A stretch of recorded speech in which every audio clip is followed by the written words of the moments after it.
Welcome back everyone. Welcome to civil services study practice set number 688 पर आ जाइए। UP PCS के लिए और प्रैक्टिस करेंगे इसमें हम मध्यकालीन भारतीय इतिहास के प्रश्नों पर मेडाइवल हिस्ट्री। तो चलिए स्टार्ट करते हैं। प्लेलिस्ट इस टेस्ट सीरीज़ की बना रखी है, डिस्क्रिप्शन बॉक्स में उसका लिंक है, वहाँ पर आप टेस्ट नंबर 1 से लेकर 688 तक पहुँच सकते हैं। चलिए क्वेश्चन नंबर 1 पर आ जाइए। निम्नलिखित मुस्लिम शासकों में से किसको उसकी धर्मनिरपेक्षता में आस्था के कारण उसकी जो मुस्लिम प्रजा थी वो जगत गुरु कहकर पुकारती थी? किसको? हुसैन शाह को, जैनुल आबिदीन को, इब्राहिम आदिल शाह को, या फिर मोहम्मद बिन तुगलक को? किसको? इब्राहिम आदिल शाह द्वितीय को। तो इब्राहिम आदिल शाह द्वितीय बीजापुर सल्तनत के आदिल शाही वंश के राजा थे। इनकी धर्मनिरपेक्षता में आस्था के कारण मुस्लिम प्रजा उन्हें जगत गुरु कहकर पुकारती थी। निम्नलिखित में से किसने प्रसिद्ध कुतुब मीनार के निर्माण में कोई भी योगदान नहीं दिया?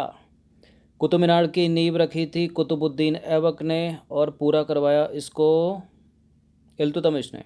ठीक है। कुछ ऊपर की इमारतें जो मरमर अवस्था में थी उनको सही करवाया फिरोज शाह तुगलक ने। गयासुद्दीन तुगलक का कुतुब मीनार से कोई संबंध नहीं है। तो कुतुब मीनार का निर्माण कुतुबुद्दीन ऐबक ने आरंभ किया और इसका निर्माण कार्य इल्तुतमिश के काल में पूरा हुआ। गयासुद्दीन तुगलक ने इसके निर्माण में कोई भी योगदान नहीं दिया था। क्वेश्चन नंबर 3 पर आ जाइए। अलाई दरवाज़ा का निर्माण किस सुल्तान ने करवाया? है कहाँ पर ये अलाई दरवाज़ा? आगरा में? नहीं, दिल्ली में है। तो अलाई दरवाज़ा का निर्माण कराया अलाउद्दीन खिलजी ने। तो अलाई दरवाज़ा एक प्रवेश द्वार है जो दिल्ली के सुल्तान अलाउद्दीन खिलजी द्वारा बनवाया गया है। और अलाई दरवाज़ा कुतुब मीनार परिसर में कुब्बत उल इस्लाम मस्जिद के दक्षिणी हिस्से में मौजूद है। हदीस क्या है? हदीस क्या है? सल्तनत कालीन कर था क्या हदीस? हदीस है इस्लामिक कानून। तो हदीस मुसलमानों का एक धर्म ग्रंथ है जिसमें मोहम्मद साहब के बचनों और शिक्षाओं का संग्रह है। और इस्लाम धर्म और दुनिया के सभी मुसलमानों के लिए पवित्र कुरान के बाद सबसे ज़्यादा महत्व हदीस का है। ठीक है।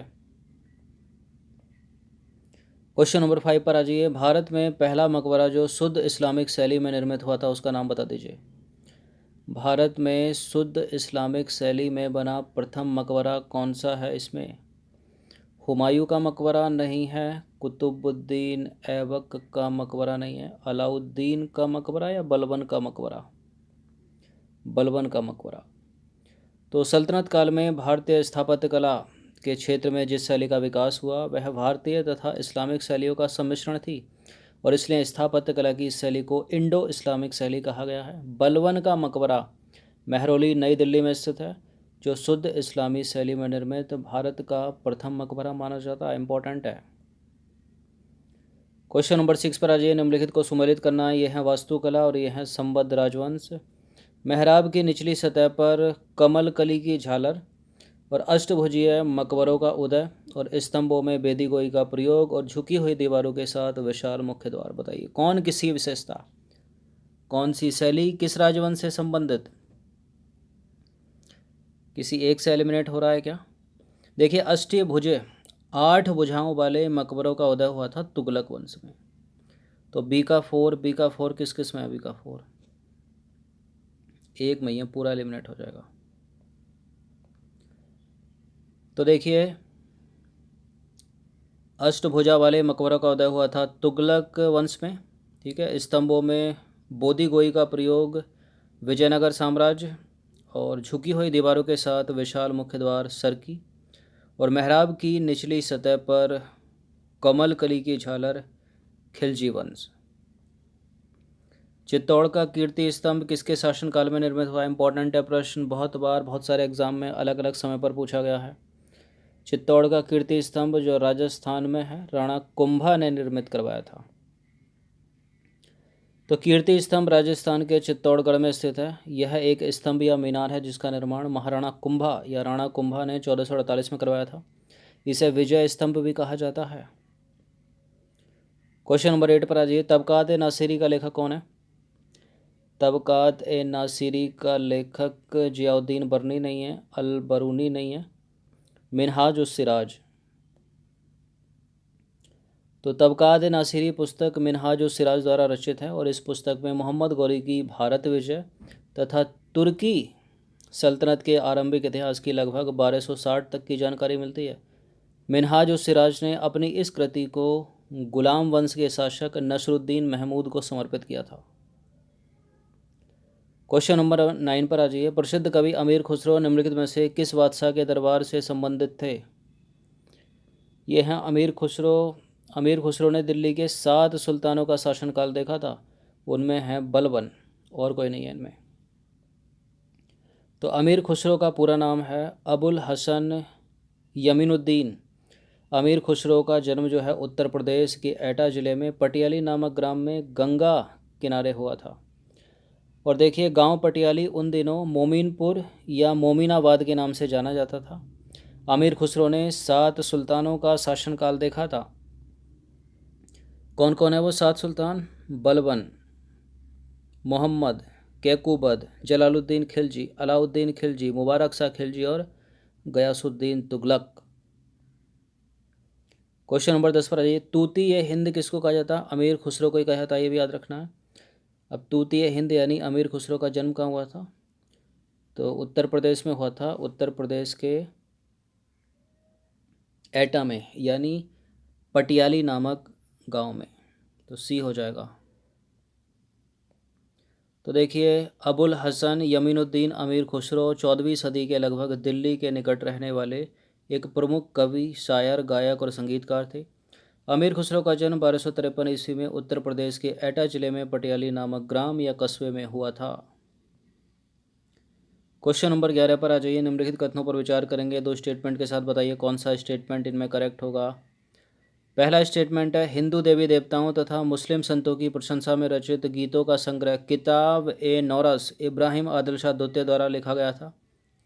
और भारत में कव्वाली से जानी जाने वाली संगीत शैली के प्रारंभिक रूप में आरंभकर्ता अमीर खुसरो थे क्या? बिल्कुल ये करेक्ट है, दोनों के दोनों स्टेटमेंट। सी है इसका आंसर। तो हिंदू देवी देवताओं तथा मुस्लिम संतों की प्रशंसा में रचित गीतों का संग्रह किताब ए नौरस इब्राहिम आदिल शाह द्वितीय द्वारा लिखा गया था।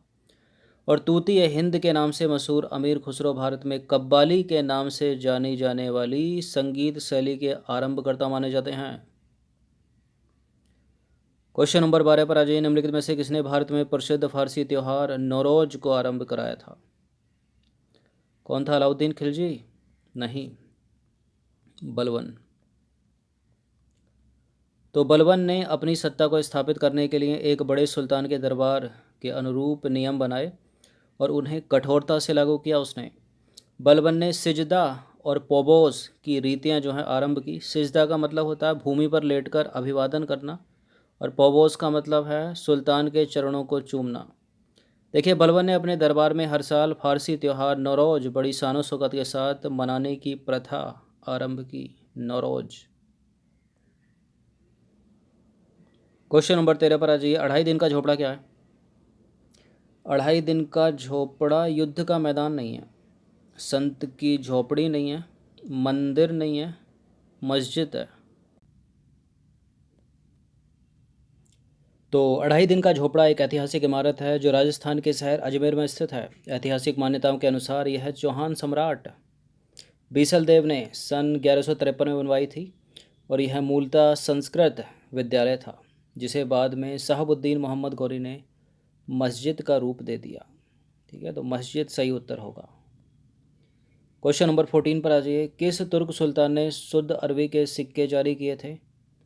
शुद्ध अरबी के सिक्के जारी करने वाला था रजिया सुल्तान के पिताजी इल्तुतमिश। तो इल्तुतमिश पहला तुर्क शासक था जिसने शुद्ध अरबी के सिक्के चलवाए। इल्तुतमिश ने चांदी का टका और तांबे का जीतल का प्रचलन किया और दिल्ली टकसाल की स्थापना करवाई। क्वेश्चन नंबर 15 पर आ जाइए। जब उसने राजस्व प्राप्त किया तो वह शरीयत के नियमों और आदेशों से पूर्णतः स्वतंत्र था। जियाउद्दीन बर्नी ने यह कथन निम्नलिखित में से किस सुल्तान के लिए कहा था? अलाउद्दीन खिलजी के लिए। ठीक है, जब उसने राजस्व प्राप्त किया तो वह शरीयत के नियमों और आदेशों से पूर्णतः स्वतंत्र था। तो अलाउद्दीन खिलजी दिल्ली सल्तनत के खिलजी वंश का दूसरा शासक था। उसका साम्राज्य अफगानिस्तान से लेकर उत्तर मध्य भारत तक फैला था। इसके बाद इतना बड़ा भारतीय साम्राज्य अगले 300 सालों तक कोई भी शासक स्थापित नहीं कर पाया।